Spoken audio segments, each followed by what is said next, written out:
Hello. Hope you guys are doing great. My name is Bailey Hillman. I am a occupational therapist. I have a master's degree from Texas Women's University, but I'm currently acting as a life enrichment director, so an activity director. I have done a lot of speaking engagements. I love to educate and really help people problem solve through the world of long-term care. So I want to talk today. I'm on a lot of social media pages where activity professionals are posting questions that they might have about um, activities or nursing home processes or even regulations. So I'm wanting to do a video series because I can get on and write books in response to questions, but I thought I would do some YouTube videos to kind of help you guys understand some of these topics that we all struggle with. And one of those topics that came up recently was resident council. And so I want to talk a little bit about what resident council is, and then what our role is as the activity professional. So, what is resident council? Resident council is a group of individuals that live in a nursing home facility that can organize together and have a meeting. They can do things like make suggestions to the nursing home, they can plan activities, they can just meet and have a meeting and talk about what is all is going on. And so they're free to organize in a nursing home facility. There is a lot of question as to if you do not have a resident council, do you need to create one? Absolutely. If your residents are interested in having a resident council, it is our responsibility and a regulation that we have to help them organize. We have to give them private space, meeting times. We have to provide a liaison, which typically is your either social worker or your life enrichment or activity professional. So we have to have a liaison from the facility to help organize it. We have to help them get to and from the meeting if they would like to go. So it is very important to have a resident council in your building. If you don't have residents that want to do a resident council, let's say you're in a 30-bed facility and none of them really want to come out for a meeting of this manner, you just need to document it. Document that the residents do not have the desire at this time to have a resident council, and document it every month. So you need to revisit that every month and take a survey just to ensure that there's not a new resident that comes in that wants to have a resident council, or maybe you change and you get bought out and all of a sudden the residents aren't happy any longer and now they want to have a resident council meeting because they have things to talk about. So you want to make sure that you offer them the opportunity at all times to have a resident council meeting if they desire.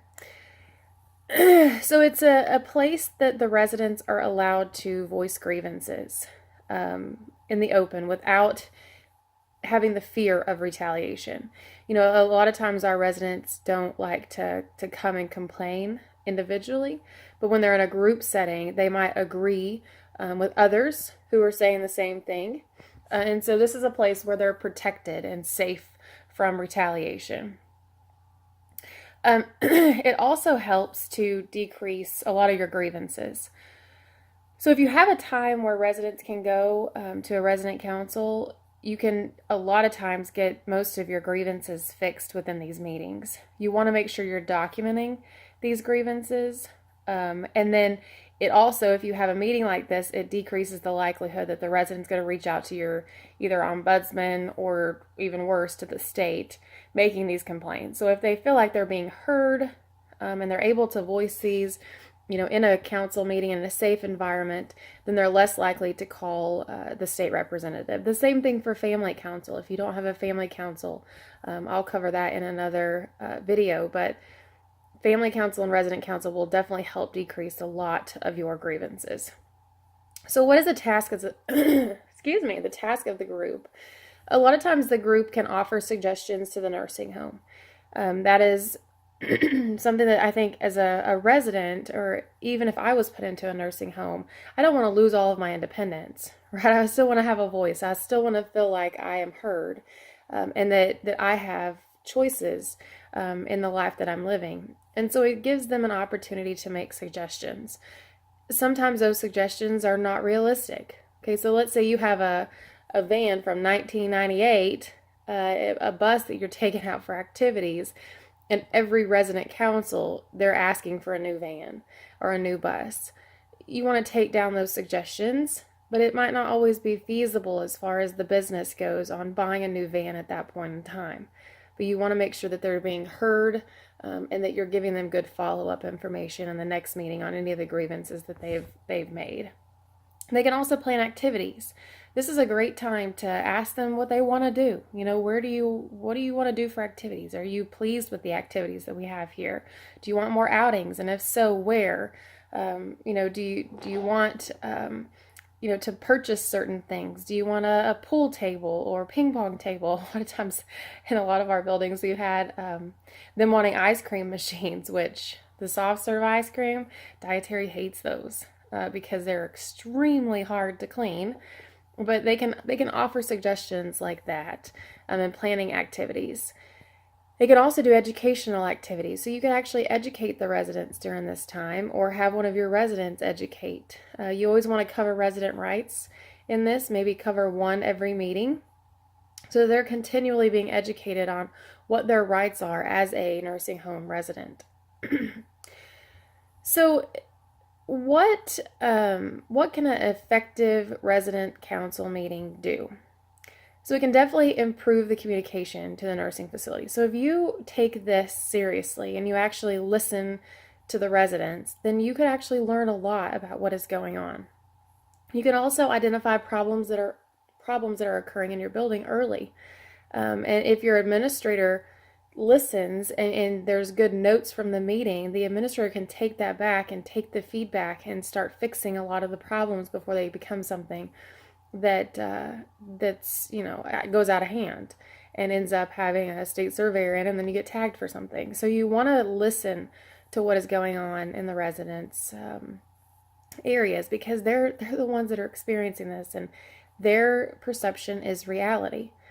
It can also be a good sounding board for new ideas. Maybe you're wanting to change the dining process and you think that a family style dining is the options or the way that y'all want to go. So you want to set out all the food on the table and let the residents serve themselves. And maybe that's not what they want. They want to be served. They want you guys to dress up in aprons and come out and serve with a cart, and they don't want to do it themselves. They want you guys to do it. So before you change an entire process, this is a good meeting to have a sounding board for your residents and allow them to participate and give ideas, helping them speak out. Again, giving them a voice where they've lost almost everything. So all of their independence and their choices. So giving them a voice and an option to be heard. Improving the atmosphere of the overall facility. When your residents are happy, everybody's happy. And so that's really a good benefit from here, is it just improves the atmosphere and gives them some power in the building. Sometimes that can be taken too far, though, so we'll talk about that as well, what you need to do in those cases. And then also friendships. If your residents are coming and getting to collaborate and talk in smaller groups and problem solve, a lot of them are business people. They've done this in the past. They've had small meetings like we have meetings in our building, and they like to collaborate and come up with ideas and let their voices be heard by other people. So it builds a friendship with other people, and they look forward to these meetings every month. So they get to know new people and see people who are on their hallways that maybe they didn't really get to meet before, but they get to listen to them and build that friendship. So do they have the right to meet as a council? Absolutely. State and federal regulations give them the right to meet. They actually have the right to meet without anyone representing them. So if your residents are really upset, which I hope this is not the case, but if they are really upset and they do not want any staff members in their meetings, they have the right to meet without you. As a facility, we have to provide a liaison if that's necessary. So usually the liaison is the one that kind of keeps the meeting on track and takes notes. But if they are upset, They can meet without you. Same way with family council. They have the right to meet without you as well. If the residents do not want a staff member present, my encouragement to you would be to encourage the residents. If you have a resident council president, encourage him to invite the ombudsman. So the ombudsman is the person who is your middleman between state and the facility, and they do a lot to help mediate some conflicts. So having them present, even if it's not a staff member, having an outside person present to help facilitate the meeting would be very, very important. They are typically what your resident council will look like is you'll have elected officers, or if you go and solicit officers because nobody wants to be this, you can have a president, a vice president. I've had a chairman once. One of my residents didn't want to be the president or the vice president, but he wanted to be a chairman, and so we created a position of a chairman, and he pretty much just attended the facility or the council meetings, but he had a title and he loved that and took ownership in that meeting. So you can create any positions that you want, but typically your president is the most important role, and that's the one that's going to be communicating usually with your state surveyors when they come in and they're wanting to know what's going on in family council. So you want to choose wisely on your president and help to facilitate an individual in your building that is able to communicate and guide a meeting. You don't necessarily get to choose that person. Your residents can vote, so you can encourage that person to be, and then help the election process, help them go through the election process. But in the end, whoever's the president is the president. Against their meeting. It's not our meeting. We don't get to choose these things. So it's nice, though, if you have a president that's willing to work with you and not against you. That's extremely nice. But again, you don't get to choose. There is a way, though, that you can set out some processes. If you do get a president in there that is not working with the facility, or one that gets sick and is not able to come, you want to have some guidelines in place for the council, just to say, if the president ends up going to the hospital and then they go to another skilled nursing facility for 3 months, but they're anticipating coming back, you want a process in place to replace them, and to continue the meetings even while the president is gone. Or if they're really sick and they've had a huge medical decline, you want a process to get a new person in there. And you also want a process where if that person is not the right fit and they're being more of a dictator, then you have a way to get them out, or the other residents have a way to vote them out without feeling bullied. And so I've always written out a guideline and a process on, your council president can be president for 1 year, and then they have to have re-elections. And then if they're sick for so long, then we have a re-election. We call a re-election at that point, or the vice president takes over. So you can set out just brief guidelines, and then you would want your president or your resident council to vote on those. So after you write them, you want to take it to a council meeting and say, this is the guidelines, and we need everybody to vote on this, and whether or not they want to implement this for the resident council. And typically they usually go with whatever the facility liaison is recommending. So how are they organized? It is structured. It can be structured and it cannot be structured. It just kind of depends on your building. In a smaller nursing home, they might just sit around and chat over a cup of coffee. But in your larger nursing homes, you might have to have more than one. If you have different hallways and different things going on, you might have to have different ones. If you have various levels of care, so if you have an independent living and assisted living and a memory care, you want to have different levels. So it kind of depends on the residents. I typically have an outline that we go over. It starts with the opening. So again, staff members are not welcome to this meeting unless they are voted in. So you only have a staff liaison, and that liaison also has to be voted in. So the first thing that I always ask is it okay if, myself as the activity director am sitting in here as your council liaison? And then everybody has to agree. If there's one person in there that is mad at me because I told them they couldn't play their music on their phone loud at the dining room table, and she doesn't want me in there, then I can't stay in there. And then we need to either find another liaison, or the council needs to decide if they want anyone in there at all. So you want to vote in the beginning. They can request that staff members come to that meeting. So let's say they're having a lot of dietary concerns. Maybe they want the dietary manager in there, so they can vote that the dietary manager be in that meeting. But you want to make sure you vote and establish that in the beginning. You have to vote each meeting.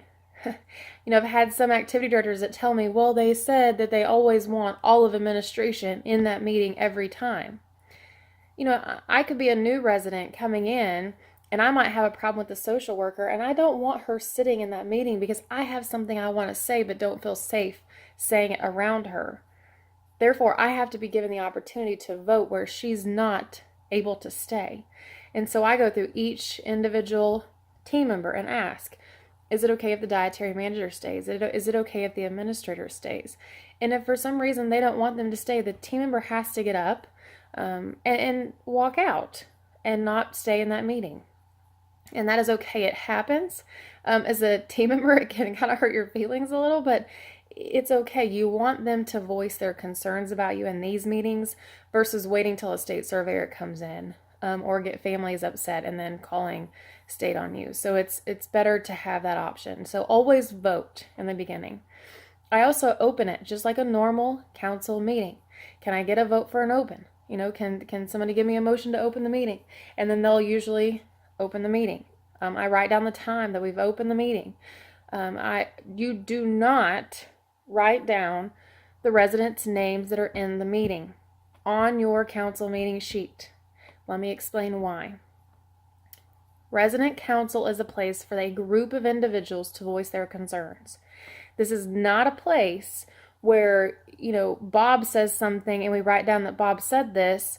Maybe it's, Bob says that nursing is not responding to his call lights in a timely manner, but everybody on Bob's hall says the same thing.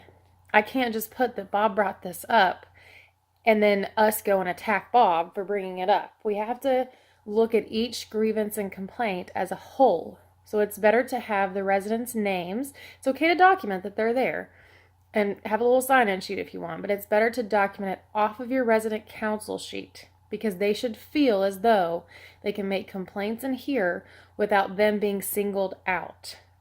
So you don't want to put necessarily their names on there. I always put the representatives, like your president and vice president, whoever's there. I also write down what staff members they voted in because I have to document that, yes, they were voted in and they are able to be there. Family members. I get this a lot. A family member comes in and says, well, my loved one can't be in this meeting, therefore I'm going to sit in here and bring up all of these concerns and then have all the other residents riled up about things that don't even pertain to them. This is not the format for that. This is a resident council meeting. You need to also have a family council meeting. So if you want to be the voice and the advocate for your loved one, they need to do that in family council, not in resident council. That can be another hot topic, but that's another place where if you have a process written for your resident council, then you'll be able to tell them, hey, this is not really the platform for that. We want to hear your complaints and your concerns and your compliments. I always bring that up. But this is not the format for that. And we have a meeting specifically for you. We would love to meet with you individually if you have time, but here in the resident council meeting, it is not the platform for that. And so a lot of times families will fight you. And then you need to get your ombudsman involved and talk to them. And hopefully you have a supportive ombudsman that understands what resident council actually is. And it's for the residents, not for families to come in and take over. Or for families to come in and figure out what all the other residents are upset about and then making it a big deal once they leave. So just a few tips. So I always vote in, whether or not they want staff there. And then I document that. Again, don't document the residents' names, just the staff. So I'm going to move that just a little bit. The next thing we go over is old business. So anything from the last council meeting that we have discussed, we would go over. Okay, so let's say last time they thought that the food was too fattening. And we wrote a grievance up on that. Dietary manager took it, wrote out that there's healthy options. I would take that grievance back to this meeting and I would say, last meeting, we all discussed, or if your president's able to do this, they would say, last meeting we discussed the food was too fattening. The dietary manager has come up with some healthy alternatives, and here are the alternatives for you to have that are available at every meal. Maybe that was the solution. So you want to go over any grievances that they might have had, and then discuss what was the resolution. If you don't, if you don't go back to the old business and talk to them about why you can't have a bus, why, or what you're doing about call lights, or what we're doing about staff retention, or if you don't come up with any solutions for them, I'm telling you, surveyors will be looking at your grievance process. Because if resident council says they never listen to what we're saying, your surveyors a lot of times will be listening to the residents and saying, your residents do not feel like they're being heard. What is your follow-up process? You've got to document your old business and making sure that you put on there that you discussed it, that all residents verbalized understanding. Keep a copy of the grievance forms with your council notes from the last meeting so that you can show they were resolved and you went over them. Keep those all together. Don't let your social worker have all of those. Keep them with any resident council grievances. Keep with your resident council notes. So in case a surveyor asks you, you can pull them out and say, this is the grievance that we went over, and this is the solution that we discussed. The more documentation, the better. So old business. Then you want to go into new business. Any new concerns that the residents might have. I like to go discipline by discipline. So I like to say, is there any nursing concerns? Is there any activity concerns? And then I also tell them, your nurse here is responsible for making sure that you medically are taken care of, and that you're clean and dry and happy. That's what nursing's for. Activities is here to provide an activity program for you that is of interest to you, and keeps you busy or not. I mean, are we meeting your needs and activities? Housekeeping, are they keeping your room clean, your bathroom clean? So I'm kind of prompting them, but helping them understand the questions that I'm asking. Otherwise, they can sometimes go off on tangents that don't have anything to do or pertain to the topic that you're talking about. And I always say, are there any concerns or compliments for these departments? Remember to go over compliments. If you're the liaison and you're able to lead and guide through the process, document that on there. And a lot of times your president will be okay with saying that, what are some compliments? We've got to compliment these people that are taking care of us. And if you have a good president, they will typically try to pull out a lot of compliments for you. So you can document those and then tell the team members afterward, which is really good to have documented. So you want to go over old business, any new business. We also talk about a meal of the month. Okay, so giving the residents the option of having a meal that they want to be prepared in the dining room for them. So we'll decide on the meal and then a date that they want to have that. So if it's Valentine's Day and they want to have their meal of the month on Valentine's Day for their loved ones, then you can have that as an option. And so you want to make sure you communicate that with your dietary manager for sure. And I like to have the dietary in there if possible, if they vote them in there, because a lot of times you're going to have food complaints. And it's easier to have that meeting then than to wait and write up all of those concerns. In the building I'm currently in, we hardly have any food complaints, but I still like them in there so that I can, as we're going over the meal, make sure we have all of the options. We have a starch and we have a vegetable and the meat and the dessert, and is it possible to do churros, or, oh, they don't like those, or so we kind of go over that as they're in there. But again, they have to be voted in every time. So having food in there. You can also have a separate food committee meeting. So if it's taking up too much of your resident council time, it's good to separate that meeting and have them do something separate. So you can also have that as an option. But again, talk to the council president, because they all have to vote in that that's okay to do. This is their meeting. We're just helping kind of facilitate it. So we do over a meal. I also like to have the resident rights available. And so we talk about a resident right and what those are, where they can locate them. I like to talk about the word ombudsman and that they have an ombudsman. They have the option of calling that person. They have that option of talking to that person. A lot of times, your residents don't know the word ombudsman. So a surveyor will come in and say, did you know that you have an ombudsman available to you? And the residents are like, no, what is that? But if they would have said, hey, did you know that Frank is here to help you and he comes often? Oh yeah, he calls our bingo for us. Like if they would have called him by name, if Frank's the ombudsman, then the residents typically know them. So you got to get them used to the words and the terminology that surveyors are going to use when they pull that resident council together. So the word ombudsman is a good one to bring up in this council meeting. So there's several, those are the highlighted topics. I mean, you can add any topics in there that you or the council wants. When we talk about activities, we talk about, options that they might want to go over, or activities that they want, like options they want on the activity calendar. Sometimes I'll even bring the calendar, because if you have your council in the first of the month, you can, or the end of the month, you can bring your activity calendar for the next month and go over that, so that they can say, oh no, we really don't like the auction, we'd rather do something different, or we don't really want to have a Valentine dance because none of us, want to dance, we'd rather just, have a snack or whatever they might want to do. So you can always bring those things up as well. So again, the residents run the council. If possible, it's okay for you to have an outline that's voted on and you help to lead the council. But I like to give them the freedom to do so. And then always at the end, I always ask the president, is there anything else? Would you like to say a few words? And usually they'll say a few words. The one I have right now, she is so sweet. She's always complimentary and clapping for everybody, and it's very nice to see. But you can also have the opposite. So what do you do if you have the opposite? The question that I had seen come up on social media was, my council president, for people who do not come to the council meeting, he goes to everybody's rooms and asks them if they have any concerns or complaints. And is this okay?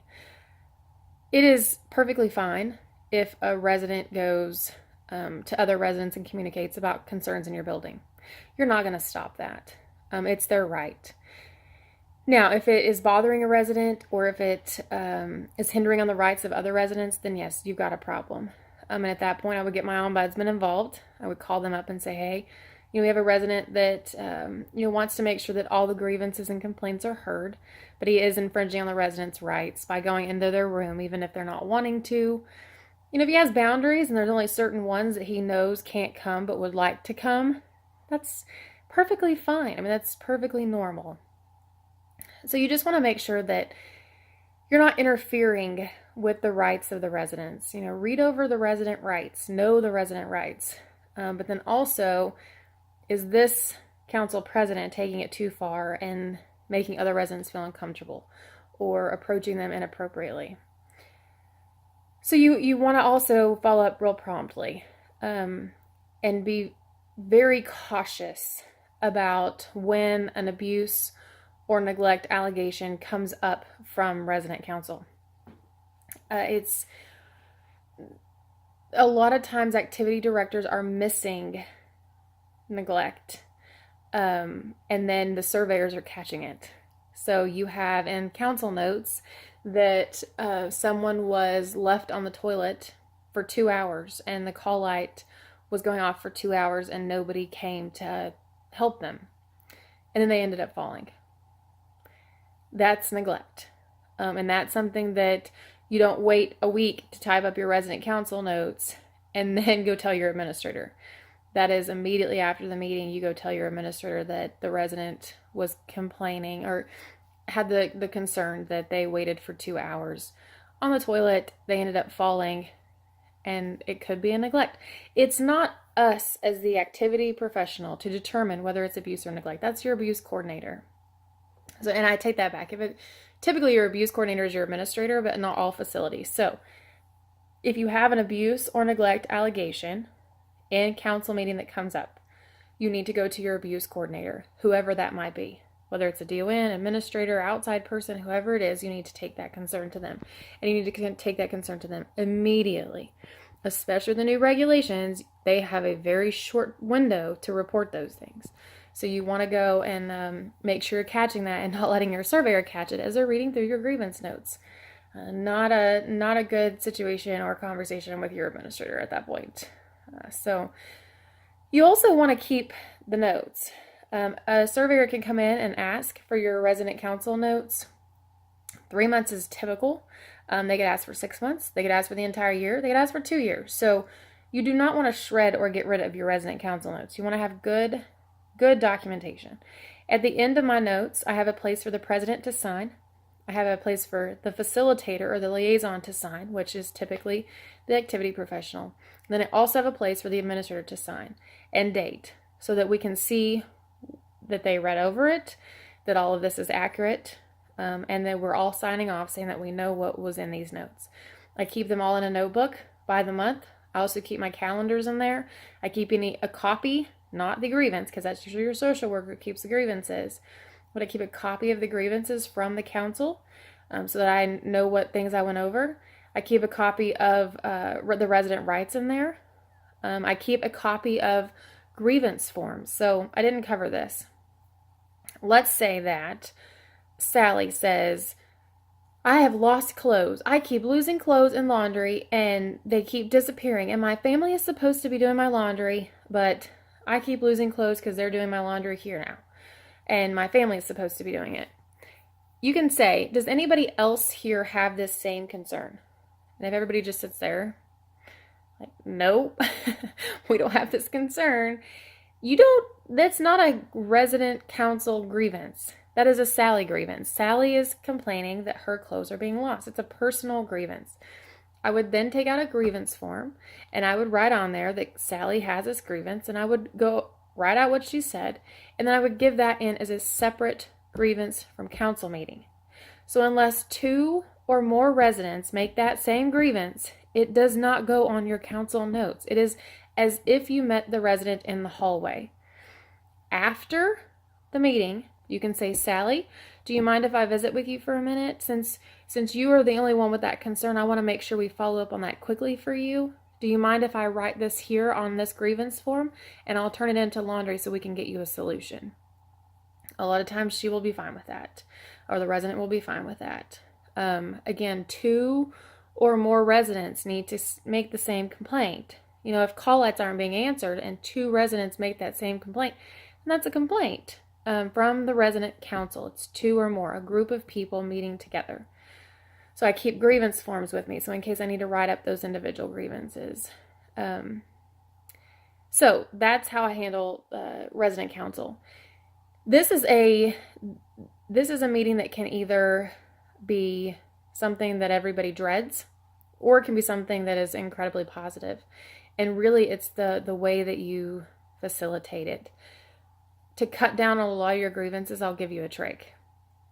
If you have a separate meeting with the administrator, like a coffee with the administrator, tea with the administrator, whatever your administrator wants to do with the residents, a short 1-hour block off in your calendar where residents are invited to come and visit with your administrator, get to know your administrator, not a resident council with your administrator, not a complaint session with your administrator, but if you give your administrator topics to discuss, like let's say they went out traveling, talk about your recent travels, ask the residents where they've traveled.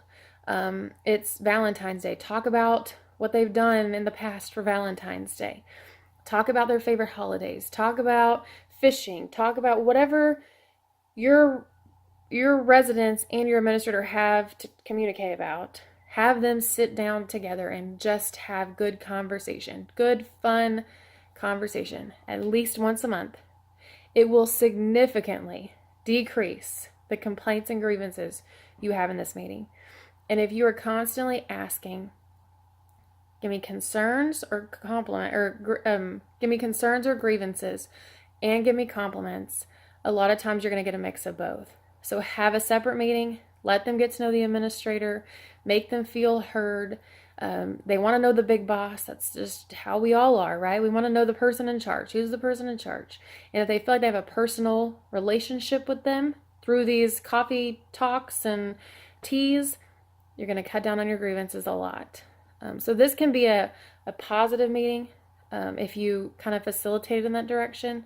You just want to make sure that you're giving the residents the power to meet and to voice their concerns with or without staff present. And it needs to be routinely. So if they want to meet once a month, they want to meet twice a month, however they want to meet. You can also have your ombudsman involved. They can also sign off on the resident council notes if you want, if they're really involved. Ours here aren't as that involved because we have so many nursing facilities that they're just overrun. But you can have them sign off. You can invite them to the meetings if the resident wants them there. So a lot of options. Again, write a process. Okay, have the council vote on it. Write out your agenda. Have the council vote on it. Okay, so that you can kind of have some structure to this process, but yet still giving the residents their freedom to the right to have a meeting on their own. So I hope this helps to kind of clarify what resident council is. If you're in a big corporation, they might already have this process. If you're in a small building, maybe you need to write it yourself. Hey, if you're in a corporation and it's just not working, rewrite it and then show it to your corporate people and say, hey, this is what we're going to end up doing because the process that we have is not working very well. So anyway, I hope you have a great day and good luck in resident council.